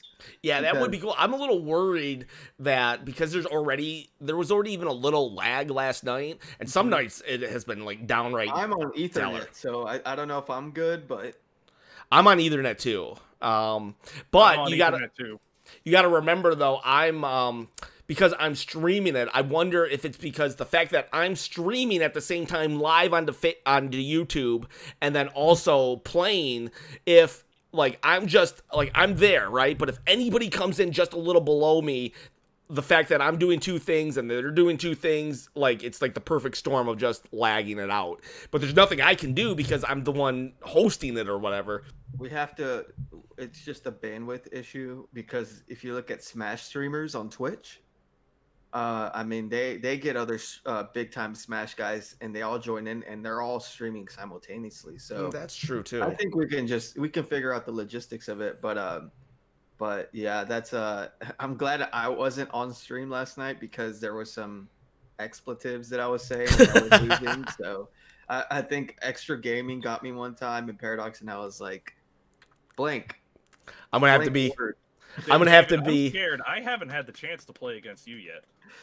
I'm gonna have to be the plant again for next week. I'll just be the spoiler. I don't care. Like to me, I won last You're night. gonna be Piranha Plant. I am too, but you got to pick a different color, man, because I'm gonna get confused. Oh man, I'm gonna get confused too. It's either that or you're gonna see a lot of Little Mac, dude. Oh man, Little Mac is it can get a lot of hits on DDD because his hitbox is a lot bigger. So I know. Yeah. And K. Rool because they're both chunky.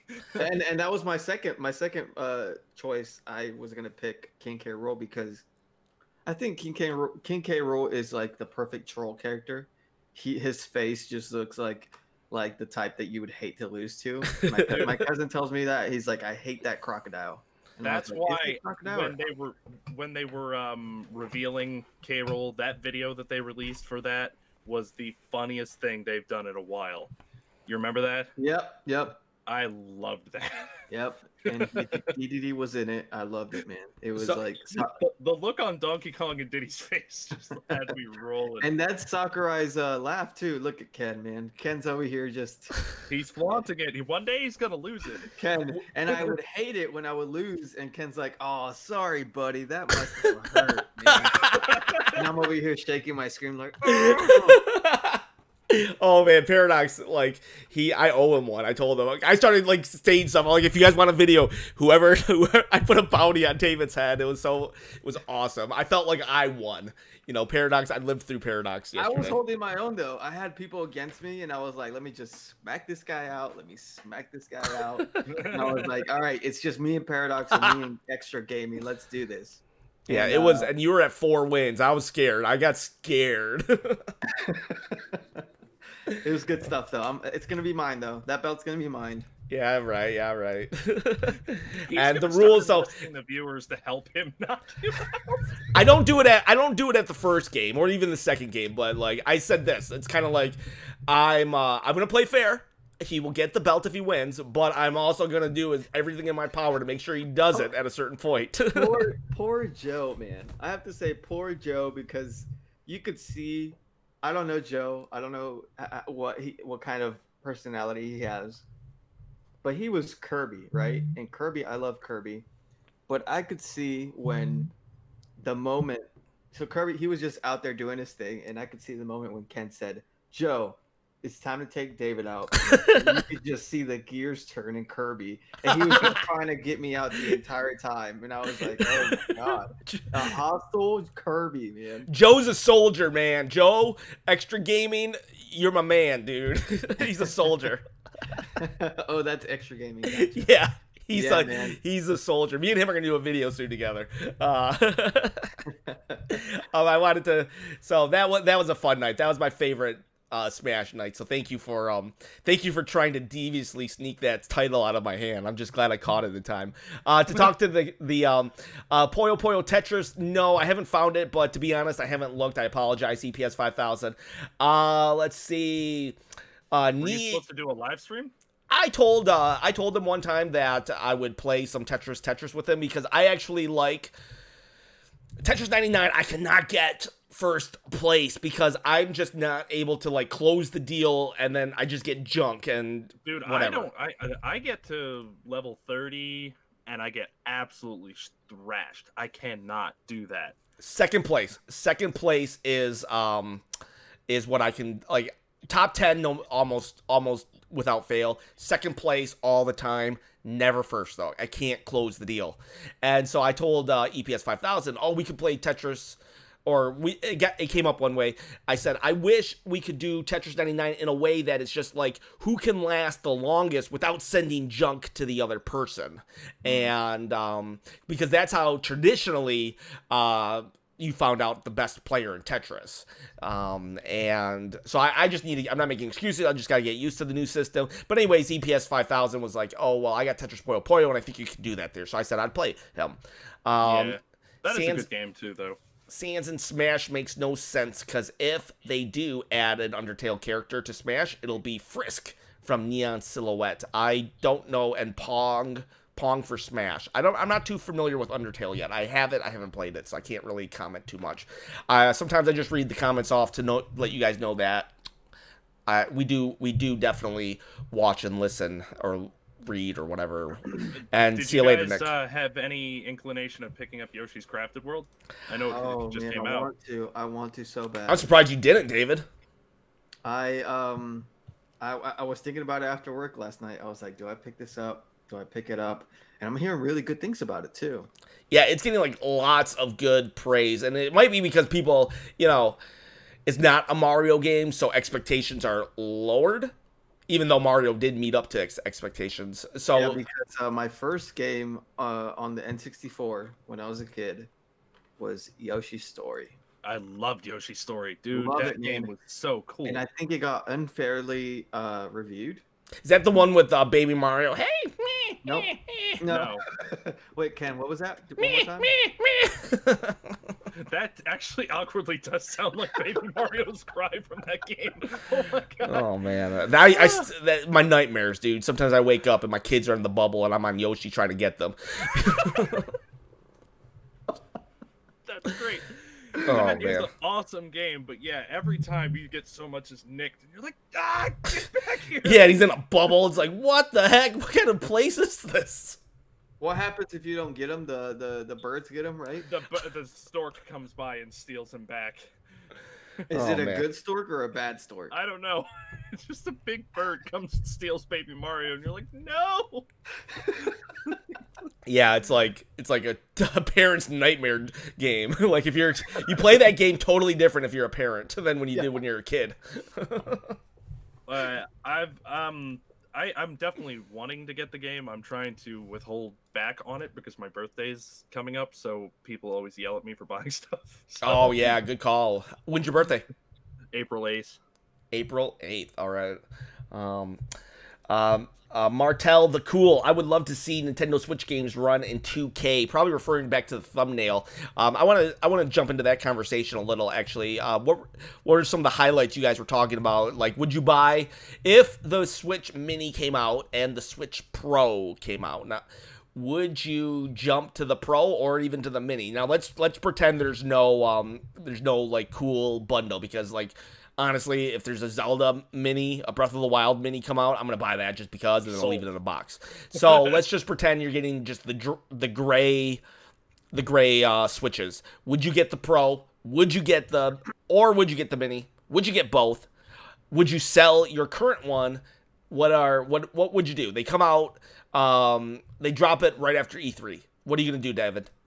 $400 for the Pro, $200 for the Mini.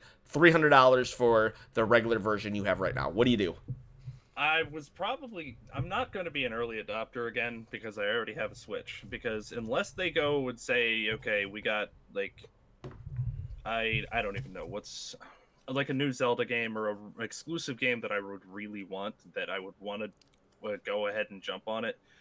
I would want to wait a little bit to see if what they do with it first. Personally. Yeah, I think not much will from Nintendo. Nintendo might come out with the one game, 1, 2, 3 Switch, and it's like it somehow utilizes the systems, but I don't think Nintendo will really do that, because even when the new 3DS came out, the only game, there was like 2 games that came with it, or that was available. It was Xenoblade Chronicles, and then you could play Super Nintendo games on the Virtual Console. So I doubt it. I think the Pro is mainly for third parties. What about you, David? Are you buying the $400 Switch Pro day one, or are you going to get a $200 one for your sisters? What are you doing? I might give my current one to my sisters and go Pro, man. I am the Pro. Day one? Day one, if they have like, if it's a beefcake and it has like a brand new dock with Ethernet and optical and all that good stuff. Okay. What if it doesn't have the Ethernet though? You're still doing it? Yeah, I mean, because I want to play these games at their utmost potential. Mm-hmm. If I can give Breath of the Wild a second good run with like better processing and better resolution and all that, I do it. Yeah, Now, I agree. I mean, I'm wondering if like stuff because of the whole Red Dead Redemption thing that you mentioned last night, Ken, if that actually does happen, and if we're getting rumors about both things, maybe that is rumors that make it like a little more on the truer side. Mm-hmm. Mm-hmm. If we're gonna have beefier games coming to the Switch, that might mean that they're gonna beef up the Switch and make it a little more powerful. Yeah, and I would. Okay, so I got this like YouTube channel thing going, so I have like the perfect excuse to like tell my wife like I gotta like they don't want to watch a YouTuber without like the better Switch. They're coming to me, so like I automatically just like I get like I don't even have to think about it anymore. And my wife has kind of bought into the channel finally. Your poor wife, Ken. Dude. Okay, if it's for the channel, then Yeah, dude. You should see this one video. I bought something obnoxiously dumb, and it's gonna be for the channel. And there's no way she would have signed off on it like a couple, like even 6 months ago. so I like, Now between you, me, and the channel, I would totally get Pro day one because I'm such a Nintendo fanboy, and I want to support Nintendo. Like, so I would, but like I get to pawn it off with my wife because of the thing. I don't have to even fight with her probably about it anymore because I'm like, the channel, Jess, I got to do a review on it, even though the video is going to get 40 views and equal nothing. Unless you start another video like you did with your Nintendo Direct a while. Yeah, I need to figure that out because I get no money off that because Capcom of all people, they they copyright me because of the Dogma trailer. There's 1 minute of Dogma in it and they gave me a copyright on it. But that's all right. That's all right. Ruben says he loves the live streams. I just hope I can trade in my current Switch for a decent price at GameStop. I bet GameStop will do a decent price right away. And they were doing decent prices like just a while ago. Like I know GameStop gets a lot of like, oh, $2 for $800 worth of games. That's only when you're trying to trade in $800 worth of Madden 15. You know, if you try to trade in like Crafted World right now, you'd probably get like 35 bucks for it, which is not too bad considering. So thank you though for loving the streams. We appreciate you, Ruben. Seriously, everybody, every single one of you who come and watch this, like, you guys make my day, our week. Speaking of Red Dead Redemption 2, though, and the Switch Pro, there were rumors. I do believe that it was just a misprint. But did you know that before Reggie left Nintendo, he said there are no plans for Red Dead on the Switch, but it's not because of hardware. It's not because of hardware. Now, I find that a little like... I mean, they had to put Red Dead on 2 different Blu-ray discs, so I do find it like, how many cartridges would that be? But maybe Panic Button could do something with it. I mean, Panic Button, you look at Wolfenstein, you look at Doom, I mean, Panic Button does pretty crazy things. I don't know. What do you guys think? You think that Red Dead, because Red Dead was announced in an ad on Target in Australia. What do you think? Ooh. I would enjoy it if it happens, but I'm not going to be especially surprised if it doesn't. Yeah. David, you think Red Dead? What do you think? Red Dead can make it? Can make its way over? Right now. Not on current hardware. No? Okay. On current hardware. It'd have to be like an E3 announcement with like the Pro or something like that. Yeah. By the way, do you guys think it'll be called like Switch Pro, Switch Plus, Switch Big Boy? Big boy. If I was Nintendo, I'd just call it the Super Switch to hit back on that Super Nintendo type feel. But then again, that would also mean it's a separate system, so maybe you can't do that because the Super Nintendo was the second NES, so you can't really do that. So I just hope they don't call it new. I don't like when they call things new. I think Switch Mini's a lock though. Yeah, Switch Mini, that seems obvious. Switch Pro, actually probably, they should probably just copy the PlayStation on this one, the Switch Pro, and just call it that, or Switch Big Boy. I kind of like that name too. Super Switch would be awesome. But I would actually enjoy the Super Switch if that was the name. I just feel like Super Switch should be the second Switch. But at this point, I think they're just going to call things Switch 2, Switch 3, Switch 4. So if they're going to do that, just call it the Super Switch. That would be fun too. Yeah. Paradox. The new Nintendo Switch U Deluxe. Yeah, I just can't handle. I don't like the new 3DS. I don't like that name. New. I don't like the new Super Mario Brothers because new Super Mario Brothers have been around for 15 years. They're no longer new. When do we get to go old? When do we go old again, guys? I've got I Red Dead Redemption would be a killer hit on the Switch. Oh yeah. It would sell a lot, but I don't think it's possible. I mean, unless you're going to compromise some graphic fidelity or maybe it's not going to be as big or as expansive. Maybe it won't have online or something. So if you release it now, and the online kind of, from what I hear, So to be fair, I haven't played, but I heard the online isn't anything really to get like excited about. So it's like, who cares? Well, I think it's definitely it's on current hardware. It's definitely not going to work right because like the Ark came out, that survival game. It looks cool on other systems and looks just on the Switch, like bad. Yeah, I wouldn't mind. I mean, Breath of the Wild was big. Like, I don't know. Yeah, but it had like a different graphical standpoint because like Ark had like really realistic graphics, and I think Red Dead Redemption does too. Yeah. I mean, Breath of the Wild was more cell shaded, if I'm not mistaken. Yeah, but what about Xenoblade Chronicles? Because which could bring me into our next topic, but I just wanted to throw a shout out to this comment. EPS thought it was funny when I was like, last night I was like, kids should be sleeping while adults play video games, and then I gave in and said, okay, don't tell your mom. And I said, sit down. Because I put them to bed, and then they were like, they couldn't sleep because I'm playing video games, and they came in. Like, what am I going to do? You're all grounded on camera? I was like, you can play. And that's why the stream kept going, because I went and tucked them in afterwards. And how do I say this name, David? Vica? Vika. Vika is a big fan of y'all. Well, Vika, I'm a big fan of you as well. And then what? So rumors abound.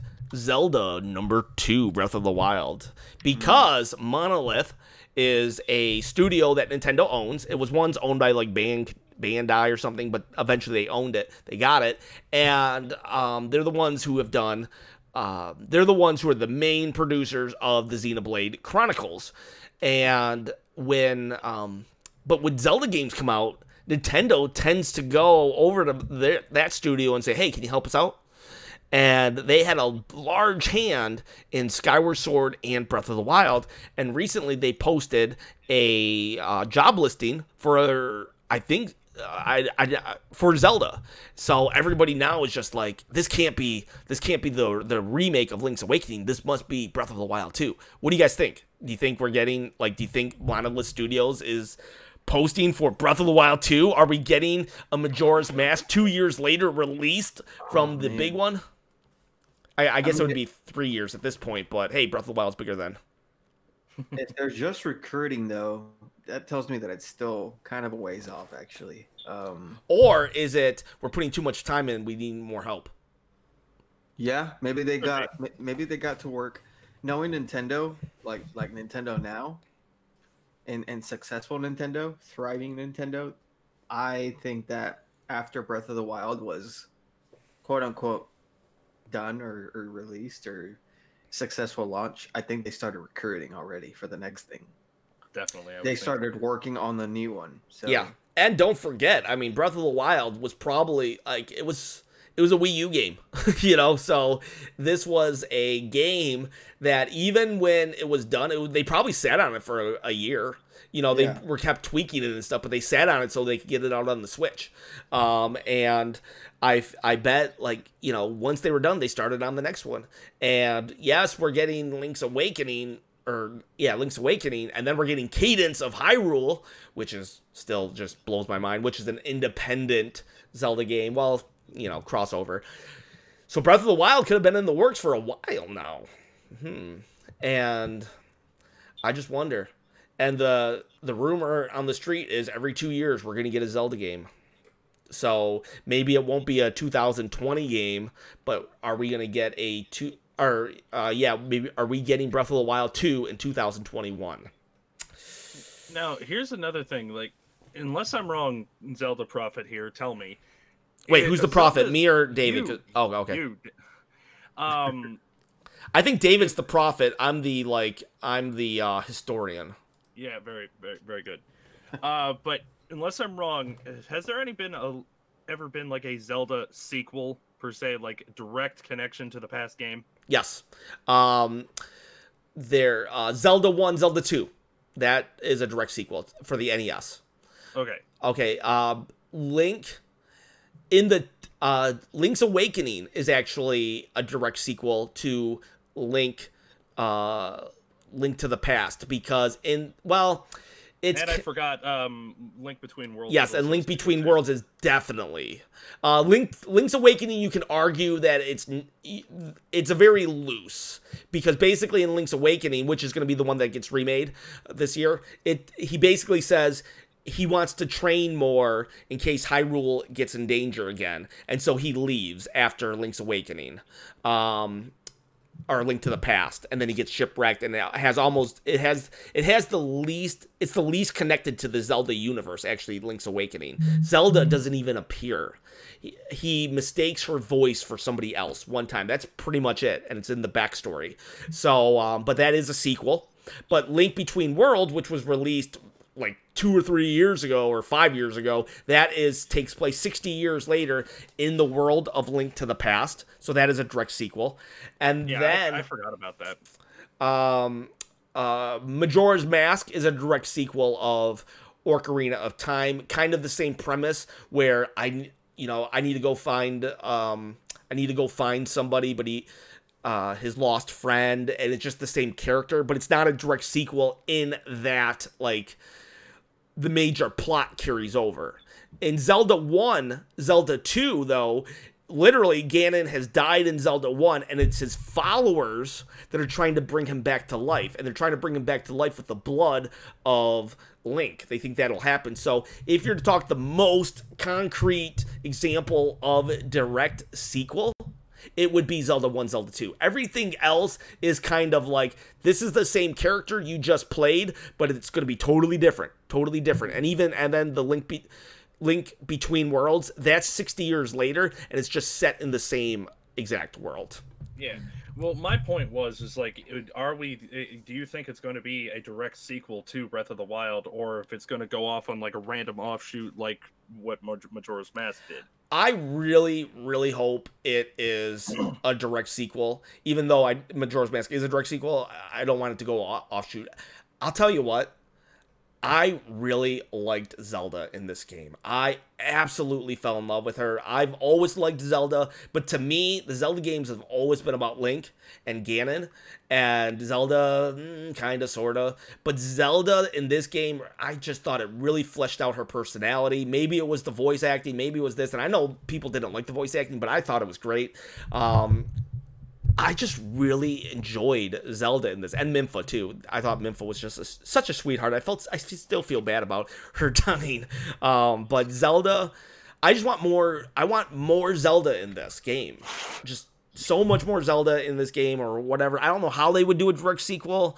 I don't even care if it is Ganon in the villain.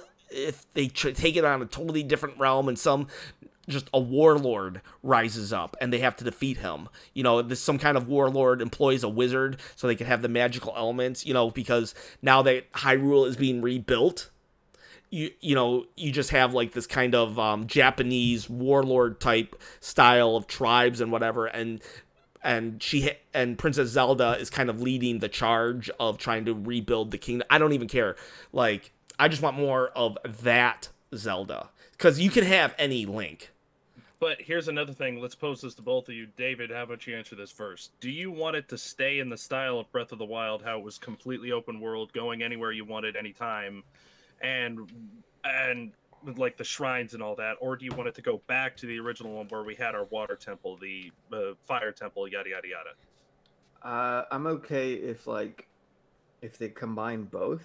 I was a big fan of the open world, the sense of discovery, the fact that you're like, I shouldn't be here in this really dangerous, hostile area, but I'm gonna risk it and then get like all kinds of cool loot and stuff, cool weapon. Yeah.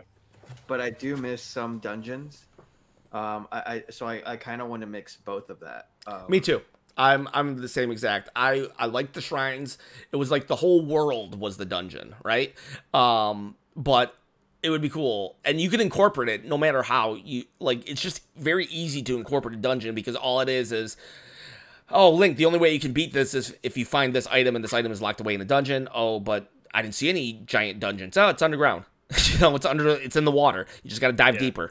Or this, you got to blow this up. You got to do this. You got to do that. There's so many ways to incorporate those old dungeons into this game. I agree. Huh? I agree. I would like them to kind of mash both of them back together. I liked Breath of the Wild just the way it was. I thought it was cool, but I'm weird. The shrines, I would be happy if they released a Zelda game that was nothing but the shrines, like a giant puzzle game that had the shrines in it. You know what I'm saying? Kind of like I think that would be really cool. kind of like when you have the gauntlet matches with the enemies, just like one shrine after another.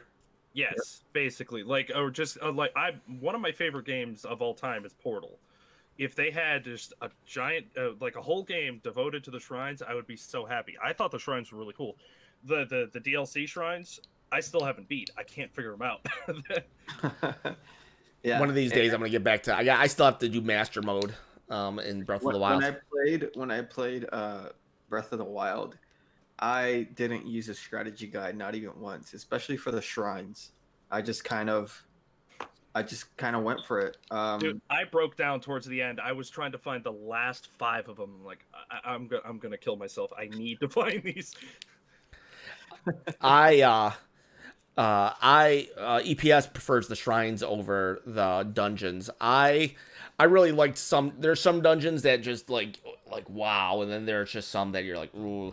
But I like both. Some of those shrines were really, really well thought out. Like, they were. It took me like 20-30 minutes of staring at it, going, "What in the world?" Oh yeah, I agree with you there. And though the creatures too, you know, Faruta and stuff. Like, I remember, like, when you walk into one of those giant beasts, I just, every single time I was like, what in the world? How am I going to ever do this?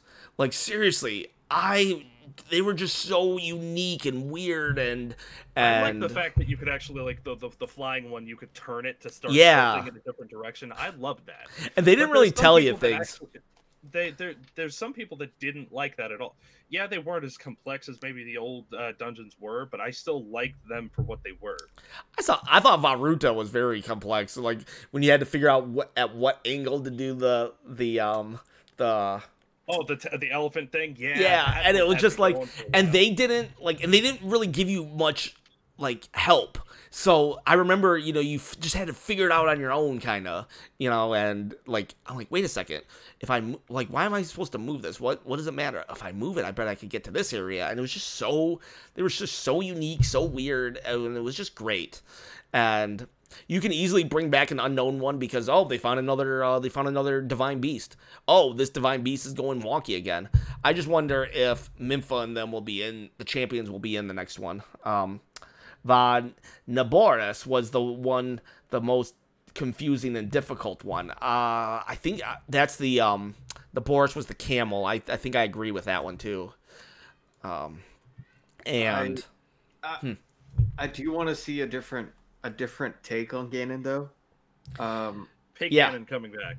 Yeah, something more of like a beast Ganon for sure. I know we've had iterations of every Ganon, but I do.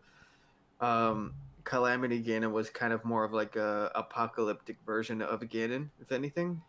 Yeah, I do miss something that was more of like a humanoid version of him. Yeah, I definitely, and that could be maybe the warlord situation.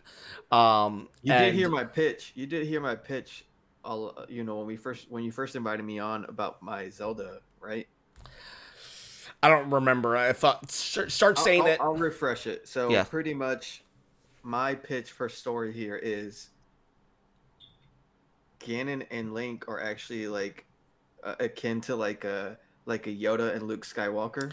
Oh, I vaguely remember. Okay, keep going. Okay. And so Ganon was good, and he slowly got turned away to like the dark side, essentially the dark side, because he was saying, you know, his outlook on life was more of like, you know, if you don't grab life by its head, then life will consume you, kind of thing. And so he kind of starts to turn evil in the way that him and Link break apart is Link obviously doesn't think that way, right? So there's some tension and they clash. And so I think that's kind of where, and this is like a young Ganon. Yeah. So I think like, so it's pretty much like a young Ganon that has an apprentice with him, which is Link. So and that would be, you guys could do like missions together, in the beginning, and then slowly he becomes the villain. That'd be really cool. Now, I just thought, where in the timeline would something like that happen? Are we going to go back all the way to Zelda 1 or what? I think that at this point, since they put the Breath of the Wild at the end of all 3 timelines, which makes absolutely no sense, they're going to just, I think Breath of the Wild is the reboot. But we'll see. We'll see. Oh. I mean... but, Ken, here's another random thing that I just thought about. Do you ever think, or would you be surprised if we have a game where they suddenly just drop Link talking? Not anymore. Not I was anymore. going to ask you that too, Ken. I'm like, at what point would you want Link to start talking? Like, if he had like a really high stress situation and Ganon was about to like literally destroy everything and he started talking, that would be like, whoa. This is what I want to see. I want to see this epic trailer at E3, and then it's done, and then Link turns around to Zelda and he says, "Zelda, I'm coming for you." And then that's the end of E3. We hear his voice for the first time. Zelda fanboys would literally have a heart attack. Yeah. Yeah, the internet would be on fire. Like, they could announce Xbox. They could announce the next 3 Xbox consoles, and that would be trending on Twitter. Link talks. Like, dude, Link talked! And it would be... I'm okay with it now. I am definitely okay with it. I think that's why they introduced it with Zelda talking and not Link. And I think we're headed that way real soon. Real soon. I still love in that game, well, in Breath of the Wild, he still had that quirky, like facial features on his face when people would like make him mad or something like that. Yeah. That's what I loved about Wind Waker. I loved when they in Breath of the Wild, they just kept making fun of him for being so silent. Like, they kept saying it like over over and over. Like, all he does is just stare there. Type. Yeah, silent type. Just all he does is just stay there. Like, looking over my shoulder, not talking. And it's like, so he's like this all the time, not just when we're watching. All right, we got like 4 minutes left of the show. But yeah, I wouldn't mind Link talking at this point. Also, I think in the comments I said something about, just to let you guys know, Mortal Kombat 11, that game is not for me. I'm not a Mortal Kombat fan, so if you guys are, let me know. But I hear that it's playing pretty well at PAX. We'll ask William more about it next week, but I hear it's like running really well, and it's getting a day 1 release with the big boys. So that's pretty impressive. Apparently, William got like early access to the Nintendo booth because he had some sort of because he was hurt. Oh man, life hack right there. Buy crutches and go to the Nintendo thing. Yeah, dude. He's just sitting in a booth for like 2 hours, and they're like, "No, just let him be. Let him have fun." He's like, "Sorry guys, my foot's swelling up." It's like, "I'm dying. I need to play this." And Nintendo would. I mean, Nintendo would. So what did he say, though? He was enjoying it, or? Well, he was saying it in our Facebook chat that he said the medical badge I got allowed me to get into Nintendo's booth ahead of the capped line. Dude, tell him to save that medical badge. Yeah. But I've heard it's running very well, running very smooth. And this is a fairly new company to jump into the porting games. And if they can get Mortal Kombat running really well, that'll be good, because there's I can't remember who it is. There's Panic Button. There's someone else who's really good at sending games over to the Switch. And if we can get this third company in, that'll be really good, because right now we're just kind of those 2 companies are the ones that we kind of just wait for to get done with their stuff, so they can get like the good quality third-party games onto the Switch. So that'd be really, really cool. I would hope they get a good voice actor for Paradox says for Link. Yeah, they'd have to get someone solid. Oh man, that would be so scrutinized though. You're gonna have like half the fan base. You will split the fan base in the middle once Link starts talking. Oh, technically, yeah. He did say something in Breath of the Wild or Wind Waker though. He said like over here or something.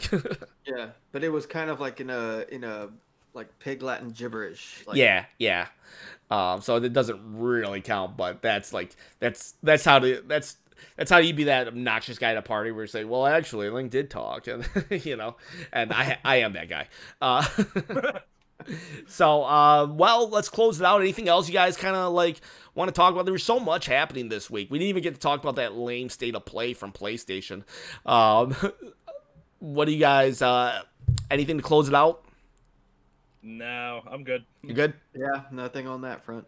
All right, well, guys, then I guess we're gonna have Friday Night Smash again. I'm still doing my news things. You guys like the news? How do you like the news? My news format. Have you watched it, David? I don't know if you have. I've watched a bunch of them. Yeah, I like that idea. Yeah, it's kind of it's a little easy video. I don't have a script. I don't know if that's like too apparent. I put a picture up and then I'm like, I just talk about what I remember and then I just move on to the subject.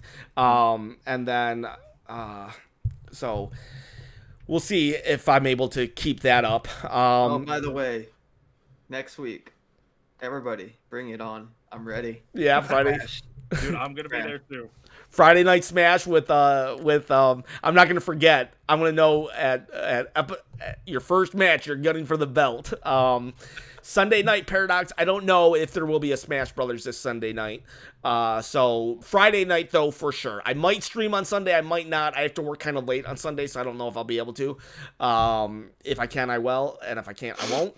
But the Friday Night Smash, that is on. Friday Night Smash, 8:30 Eastern, or no, 8 o'clock Eastern Standard Time.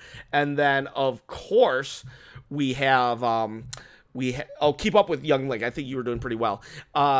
Next week, 11 a.m. Eastern Standard Time, we have our podcast every Saturday. Guys, it's dangerous to go alone. Please share this video, this channel with a friend, and we shall see you